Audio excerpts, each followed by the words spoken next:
didn't misunderstand her. Music. You reacted exactly the way you were trained to react. And that's the problem. Men who are perceptive, the ones who notice patterns instead of chasing moments, eventually realize something uncomfortable. What they thought were invitations were often evaluations. Not flirtation, not attraction, measurement. Music. And if this feels personal, it's because it is. Because somewhere in your memory, there's a moment you can't quite explain. A look that felt charged. A gesture that seemed promising. A shift in energy that made you lean in just slightly. And then it vanished. She didn't reject you. She didn't confront you. She simply cooled. Most men never revisit those moments. They write them off as bad timing, mixed signals, chemistry that just wasn't there. But men who stay silent long enough to observe instead of react start asking a different question. What if she wasn't expressing desire, but testing stability? That question changes everything. Because once you see it, you can't unsee it. And suddenly, what looked like seduction reveals something far more precise. Let's begin where most men lose control without realizing it. The lip bite. It seems music harmless. She's listening, or pretending to. Her eyes drift away for a second, and then she presses her lips together, biting the lower one, music, slowly. Your body responds before your mind catches up. That's not weakness. Music, that's biology. But here's what men who operate from quiet music power understand. The lip bite isn't an invitation. It's interference. Women who are socially and emotionally calibrated know exactly what that gesture does to male attention. They know where your eyes go. They know what tightens in your chest. They know the micro shift it creates in your posture. And while you're processing the sensation, music, she's observing the reaction. Not if you noticed, but how much it moved you. This is where most men lose frame. Their voice changes just a shade softer. They lean forward just a fraction. They accelerate, flirting harder, proving interest, trying to capitalize. Music. And in that moment, something subtle breaks because the question she's asking isn't sexual. It's structural. Is this man governed by impulse or anchored in himself? Men who chase the moment answer that question for her. Men who hold still leave it unanswered. And that uncertainty is what creates tension. Here's the part most people get wrong. She might actually be attracted to you, but attraction alone is never the deciding factor. What she's measuring is whether your internal center shifts when external stimulation appears. If a gesture that small can pull you off axis, what happens later when the stakes are higher? So the men who pass this test, music, don't perform restraint. They embody it. They notice the gesture, music. They register it and nothing changes. Same pace, same tone, same grounded presence. And then not immediately, not reactively, a slow, almost amused smile. Not because you're trying to signal music dominance, but because you're not threatened by suggestion. That smile does something dangerous. It introduces doubt. Did he see it? Why didn't it work? What is he anchored to? That isn't me. Music, that's where power quietly shifts. Because attraction doesn't deepen when you chase it. Music, it deepens when you demonstrate you don't need to. And this is only the first test. The next one feels even more innocent, music, and exposes far more about a man than he realizes. Stay with me because what comes next, music, is where most men reveal their hunger without ever opening their mouths. Men who notice patterns, music, instead of reacting, always remember the second moment. Not because it was dramatic, music, but because it felt confusing. It didn't look like flirting. It didn't sound like intention. And yet something shifted. The accidental touch. Music. You're close enough to hear each other without leaning in. Conversation is light, controlled, safe. Then contact. Her fingers graze your forearm. Her hand brushes your thigh. A brief touch, music, at the wrist as she laughs. Gone almost as fast as it arrived. Most men decide what it means immediately. She's into me. And that decision is where they fail because that touch wasn't careless, music, and it wasn't accidental. It was a probe. Women who understand social dynamics don't use touch to escalate first. They use it to measure, not your confidence, your containment. Music, because anyone can lean in when contact appears. Anyone can mirror touch, chase warmth, amplify the moment. But men who are internally anchored do something else entirely. They let it land. And this is where the difference becomes obvious. The average man reacts before the sensation fades. His body shifts toward hers. His hand moves reflexively. Music. His voice lowers as if intimacy has already been granted. 3 seconds. That's all it takes. And in those 3 seconds, she learns something critical. This man follows energy. He doesn't hold it. The accidental touch is not about permission. It's music. It's about composure under pressure, because physical closeness creates a subtle urgency. And urgency exposes need faster than words ever could. Men who chase the contact music think they're being responsive. What they're actually revealing is dependence. Men who stay still communicate something rarer. Security. They don't withdraw. They don't exaggerate. They don't return the gesture immediately to prove anything. Music. They continue exactly as they were. Same pace, same presence, same calm authority in their body. And that stillness does something unexpected. It creates a symmetry. And music. Now, she's the one leaning into the moment emotionally because the tension didn't collapse when she expected music it to. Here's the uncomfortable truth most men don't hear. The moment you chase contact, it loses value. Because desire doesn't grow through grasping music, it grows through containment. Women are biologically attuned to men who can absorb stimulation music without losing structure, not dominance, not aggression, stability. The accidental touch is a simulation of music pressure. And pressure reveals leadership faster than attraction ever will. So the men who pass this test don't play music. It's cool. They don't play at all. They let the touch exist and end without letting it reorganize their nervous system. And when she feels that, something changes, because now she's not testing whether you want her. She's wondering why you don't need her reaction to stay centered. And that question pulls harder than any compliment ever could. But this is still surface level. The next test bypasses touch entirely and goes straight for instinct. Most men fail it without even realizing they were being evaluated. Men who are observant eventually notice something unsettling. Sometimes she doesn't touch you, and music. She doesn't speak to you. She doesn't even acknowledge you directly. And yet she moves for you. The hips sway. She passes by slowly, music too slowly to be practical. Her hips lead the movement. Not exaggerated, just intentional enough to be felt. There's no smile, no signal, just motion placed deliberately within your field of vision, and instinct wakes up. Your eyes follow before permission is granted. Your attention locks in before you decide. Music, that's the test. Because the hip sway doesn't ask if you're attracted. It checks whether your focus belongs to you. Men who react don't even realize they've surrendered control. Their posture shifts. Music. Their gaze lingers half a second too long. Their awareness collapses into her movement. And without a word exchanged, the dynamic music is set. She leads, you follow. Here's the part that reframes everything. Women are not turned on by attention. They are turned on by tension. Attention is cheap. Tension music requires discipline. When she sways past you like that, she isn't trying to pull your eyes. She's checking whether they're already hers. And men who track the movement like prey answer that question instantly. Music, yes, but the men who hold quiet power respond differently. They see her. They register the movement, music, and then nothing.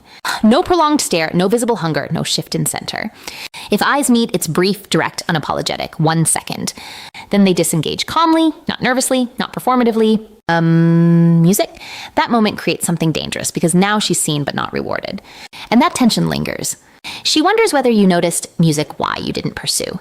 What internal structure allowed you to remain unchanged? Men who control their gaze control music, the frame. And frame is everything, especially when she performs the test while standing right in front of you, because this is where it becomes revealing. If she moves like that mid-con conversation and your voice falters, if your eyes drift and don't return, if your body leans in as if seeking permission, she doesn't feel desired. She feels in charge. And desire dies the moment leadership disappears. Music. But when you stay centered, eyes steady, posture grounded, expression calm, you introduce friction. Not resistance, not rejection. Friction. The kind that makes her step back into your orbit to see if the pull is still there. Because men who don't chase visual stimulation communicate something rare. They don't belong to the room. The room belongs to them. And now she's no longer testing attraction. She's testing something deeper, emotional steadiness. And the next test is the most intimate of all because it strips away movement, touch, and distraction entirely, just presence. There's a moment most men remember without realizing why it stayed with them. No touch, no movement, no performance, music, just silence.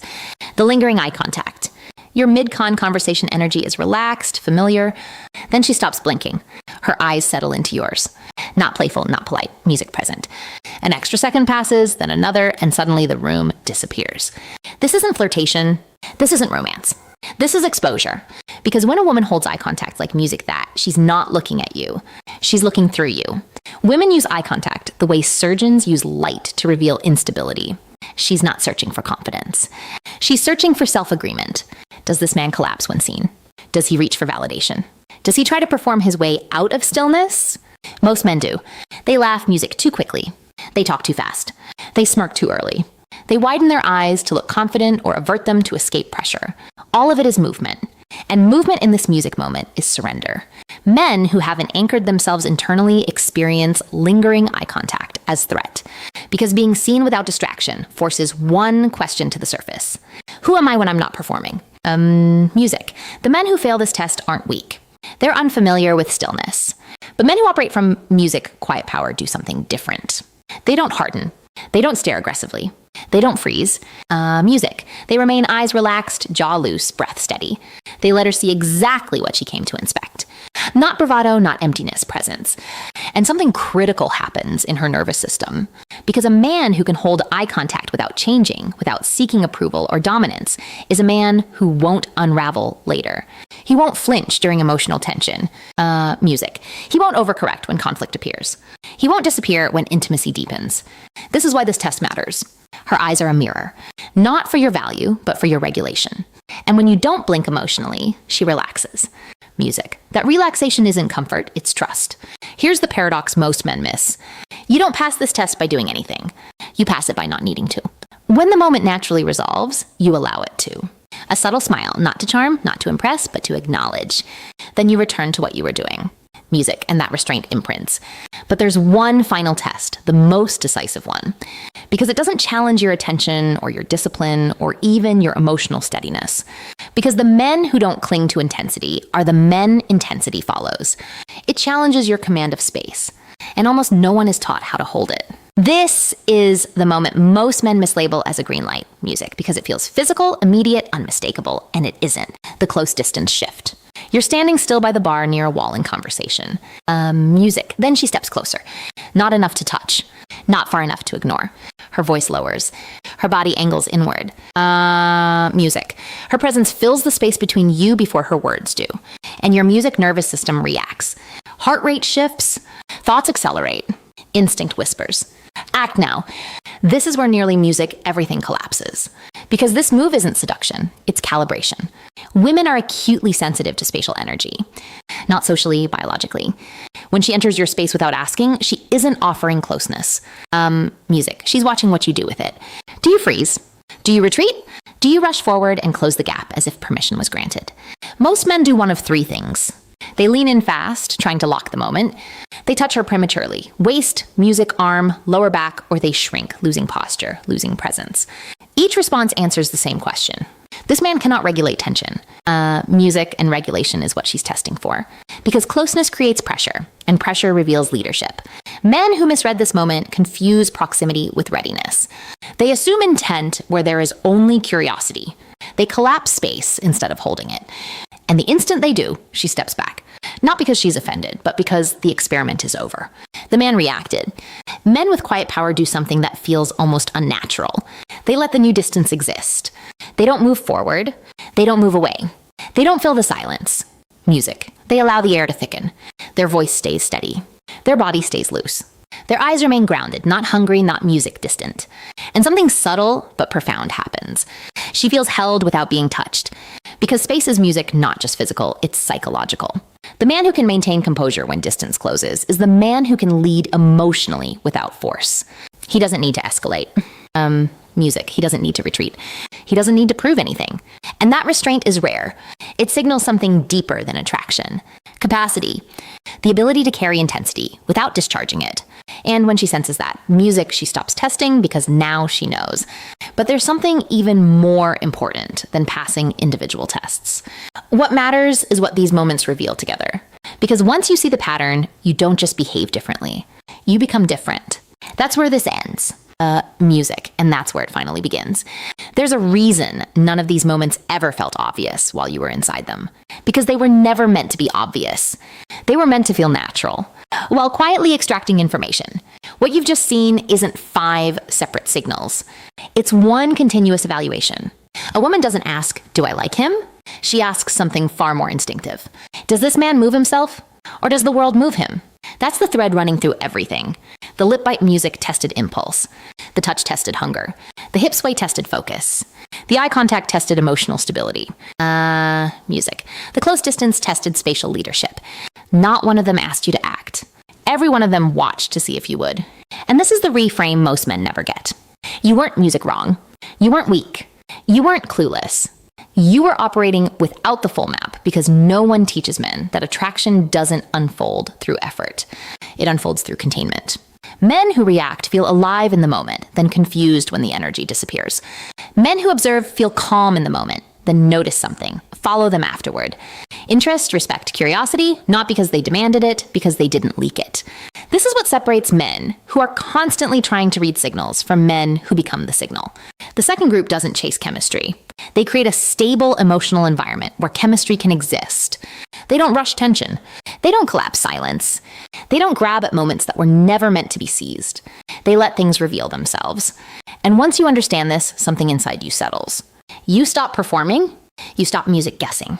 You stop trying to prove you're unaffected because you actually are. Music, that's the quiet shift. Not dominance, not indifference. Internal authority, the kind that doesn't announce itself.